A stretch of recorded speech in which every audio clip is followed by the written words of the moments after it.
Good morning students. आज हम अध्ययन करेंगे प्राचीन भारतीय सभ्यता के अंतर्गत हड़प्पा सभ्यता के बारे में।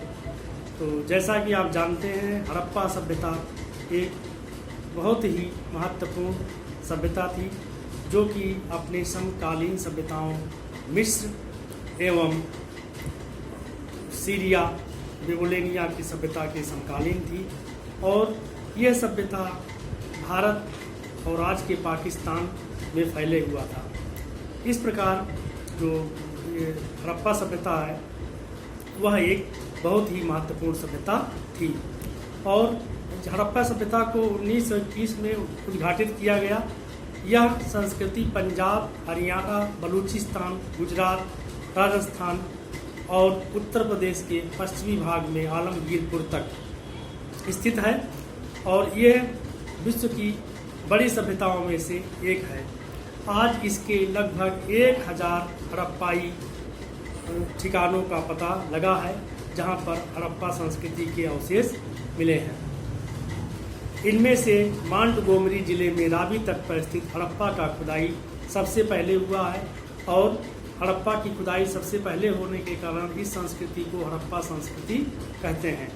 5 किलोमीटर से कुछ अधिक क्षेत्र में फैले इस ठिकाने में खुदाई के दौरान बहुत सी चीज़ें हाथ लगी हैं।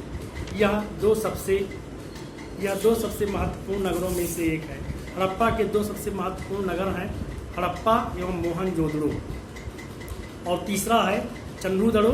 इस प्रकार हड़प्पा के 3 महत्वपूर्ण नगर हैं जिनके बारे में हम बारी बारी से चर्चा करेंगे। जो हड़प्पा है वह रावी नदी के तट पर स्थित है और जो मोहनजोदड़ो है वो लड़काना जिले में, पाकिस्तान के लड़काना जिले में सिंधु के तट पर स्थित है। और तीसरा जो महत्वपूर्ण हड़प्पाई ठिकाना है चन्नूदड़ो जो मोहनजोदड़ो से 130 किलोमीटर दक्षिण सिंध प्रांत में स्थित है। इस प्रकार ये जो हड़प्पा सभ्यता है एक विशाल सभ्यता, एक विस्तृत क्षेत्र में फैली हुई सभ्यता थी। कांबे की खाड़ी के मुहाने पर गुजरात में स्थित लोथल, जो लोथल है वो कांबे की खाड़ी या कांबे की खाड़ी या खंभात की खाड़ी भी इसको कहते हैं, वहाँ पर यह सभ्यता पाई गई लोथल के नाम से।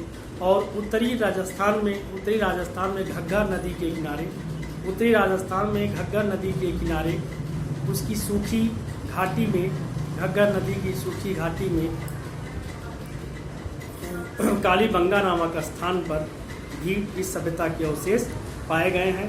इसके अलावा हरियाणा के बनवाली नामक स्थान पर जो कि हिसार जिले में भी है, इसकी सभ्यता के अवशेष पाए गए हैं। अब जो हम इसकी बात करते हैं इसकी वास्तु योजना या इसके आर्किटेक्चर की, तो इसका जो आर्किटेक्चर है वह दुनिया की जितनी प्राचीन सभ्यताएं हैं उनमें सर्वश्रेष्ठ है। और इसमें जो भवन निर्माण कला है, जो भवन बने हुए थे वे एक निश्चित योजना के आधार पर, प्लानिंग के आधार पर बने हुए थे। सड़कें एक दूसरे को संपूर्ण पर काटती थीं। इस प्रकार पूरा नगर ग्रिड्स में डिवाइड था और सार्वजनिक इमारतें जो खड़ी की गई थी वे बहुत ही महत्वपूर्ण हैं। हड़प्पा में यह गढ़ समानांतर चतुर्भुज के आकार का था। ये जो हड़प्पा सभ्यता है इसमें क्या खासियत होती थी, एक नगर होता था और उसके पास ही एक ऊंचे स्थान पर एक फोर्ट होता था जिसे गढ़ी कहा जाता था और ये नगर चतुर्भुज के आकार के थे। उत्तर से दक्षिण की ओर इसकी लंबाई 420 मीटर और पूरब से पश्चिम की ओर चौड़ाई 196 मीटर तक थी। इस प्रकार हड़प्पा सभ्यता एक विस्तृत क्षेत्र में था। यह 13.7 से लेकर 15.2 मीटर तक ऊंचा था। यहाँ पर जो गढ़ी मिली हुई है, जो किला मिला हुआ है, उसको 4 दीवारी से घेरा गया था जिसमें जगह जगह पर बुर्ज बने हुए थे और इस 4 दीवारी में बुर्ज बने हुए थे जिससे कि दुश्मनों के ऊपर तीर भालों से आक्रमण किया जा सके। इसके अतिरिक्त इसकी जो ऊंचाई है वो 15.2 मीटर से लेकर 13.7 मीटर तक है। मोहनजोदड़ो में इसकी ऊंचाई दक्षिण में 6 मीटर और उत्तर में 2 मीटर। इस प्रकार की जो ये मोहनजोदड़ो और हड़प्पा में जो दीवारें मिली हुई हैं वो काफ़ी ऊंची थी और उन दीवारों को इस हिसाब से बनाया गया था जिससे दुश्मनों से नगर की रक्षा की जा सके। और दोनों ही स्थानों पे नगर एक ऊंचे टीले पर स्थित था। 4 दीवारी सुरक्षित गढ़ के क्षेत्र का उपयोग धार्मिक तथा सरकारी प्रयोजनों में किया जाता था। जो गढ़ था, जो कि कोर्ट था, जो गढ़ या फोर्ट था, उसका इस्तेमाल दोनों तरीके से किया जाता था। मतलब कि धार्मिक आयोजनों के लिए भी किया जाता था, इसके अतिरिक्त सरकारी कार्यक्रमों के लिए भी इसका आयोजन सरकारी कार्यक्रमों के लिए इसका प्रयोग किया जाता था। दोनों ठिकानों पर गढ़ के नीचे असली शहर था जो कम से कम 1 वर्ग मील में फैला था। जो दोनों शहर थे, हड़प्पा और मोहनजोदड़ो, उनके पास ही में असली शहर था। असली शहर मतलब जहाँ बस्ती थी, लोग रहते थे। जो गढ़ था या किला था वो तो सैन्यीकरण के लिए था या छावनी थी, आर्मी की छावनी थी उस समय की। लेकिन जो नगर था वो बहुत बड़ा था और वह लगभग 1 वर्ग मील में फैला हुआ था। मुख्य सड़कें जिनमें से कुछ 9 मीटर से अधिक चौड़ी थी। जो मुख्य सड़कें थी उनमें से कुछ 9 मीटर से भी अधिक चौड़ी पाई गई हैं और वो बहुत ही अधिक साफ सफाई पे पाया गया है। और जो हड़प्पा की मेन खासियत है या मेन इसकी जो विशेषता है वो है पकी हुई ईंटों से ढकी हुई नालियाँ। इस तरह की व्यवस्था पूरी दुनिया में उस समय कहीं नहीं पाई गई जैसा कि हड़प्पा में पाया गया।